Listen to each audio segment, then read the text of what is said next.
Hello! You already save a lot of money every year thanks to our videos, so save on car parts too. Buy them on the Mr. Auto app. Shipping is free. Turn your engine off. Pull up the handbrake. To access and replace the tail light bulbs, you must open the car trunk and take out the light block. To increase their lifespan, we would suggest never touching the glass with your fingers or cleaning them carefully with paper towels before putting them back.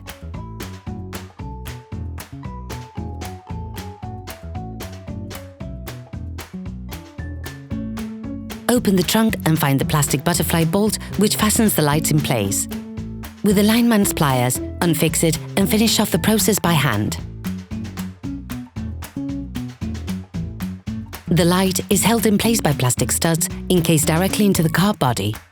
With your hands, pull directly on the light. Remember to do this horizontally in line with the car. Take out the power connector. To do this, push on the small plastic tab and simultaneously pull on the terminal. To take out the bulb mount connector board, pull each of the red plastic tabs which fasten everything in place outwards, all while pulling on the connector board.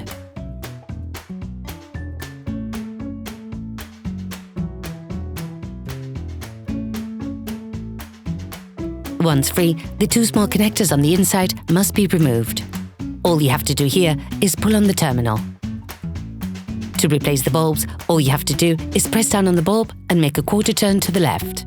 This should come out thanks to a spring effect. To put the new ones in, position the bulb studs in front of the holes, push on the bulb and pivot it a quarter turn to the right. Reconnect the two internal connectors to the connector board.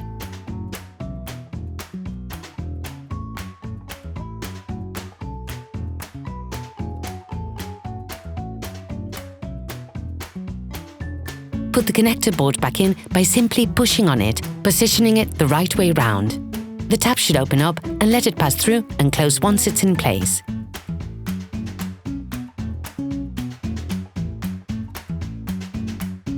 Put the electric connector back into the headlight. Reposition the light in its housing, pushing on it, but being careful not to force too much. Screw the butterfly valve back in and fix it by hand or with pliers. Operation completed.